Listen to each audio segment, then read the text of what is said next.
Quando a internet chegou ao Brasil, havia pouca coisa de digital no mundo. E, na verdade, ninguém sabia direito do que se tratava, e muito menos onde ia dar essa tal de web.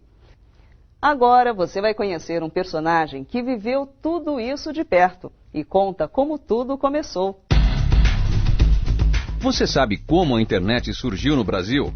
Para responder a essa pergunta, precisamos voltar ao ano de 1989, quando um grupo de acadêmicos de várias universidades espalhadas pelo país buscava conexões com outras redes acadêmicas internacionais. O professor Demi Getchko era um dos integrantes dessa equipe e nos conta que os primeiros pacotes TCP/IP brasileiros foram transferidos entre Brasil e Estados Unidos em janeiro de 1991.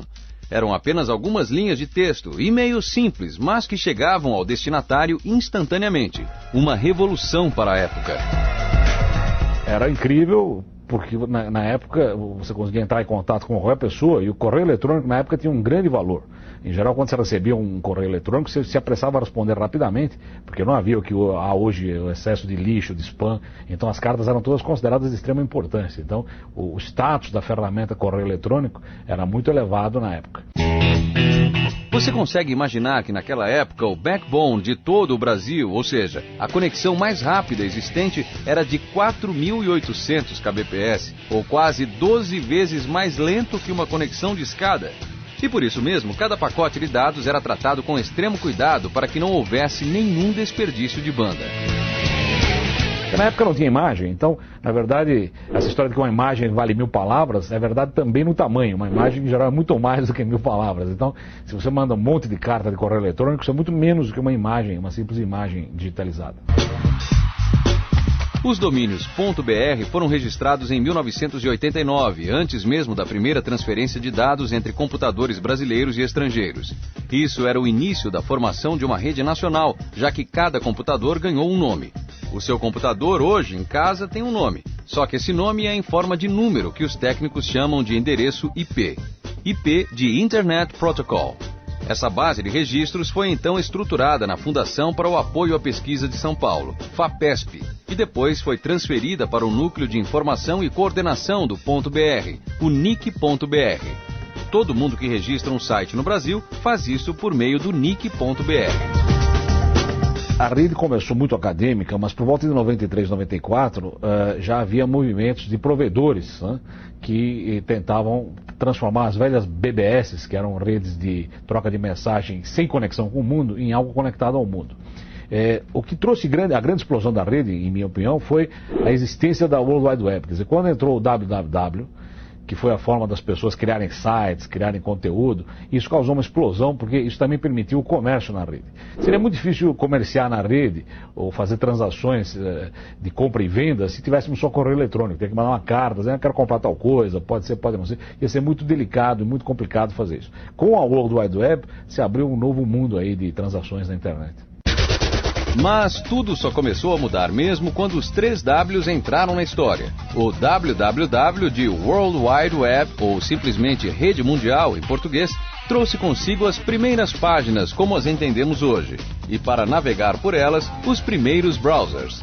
Em 1993, o Mosaic surgiu como a melhor solução para navegar pelas páginas da rede.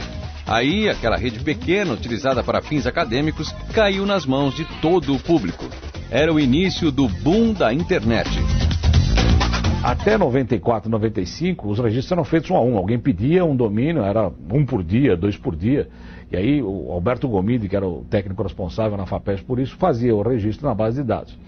Em 95 foi criado o comitê gestor, já se prevendo que haveria uma explosão da internet no país.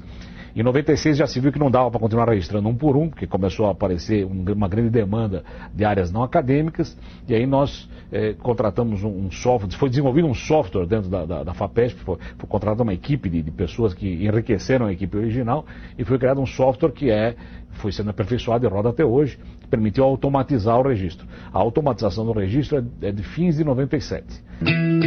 Desde a primeira onda da web, o registro de domínios .br cresce cerca de 20% ao ano.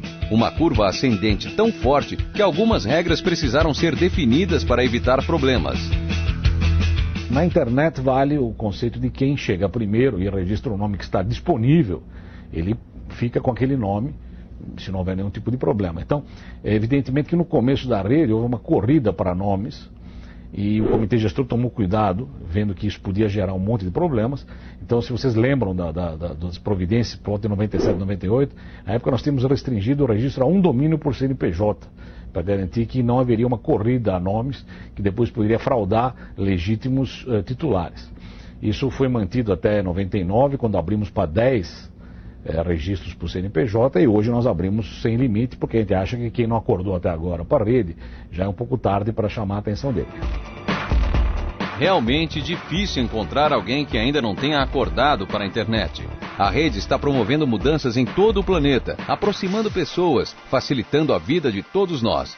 E se tudo isso aconteceu em menos de 20 anos, fica até difícil imaginar o que ainda vem por aí. Mas aqui no Olhar Digital, você acompanha tudo de pertinho. Fique ligado.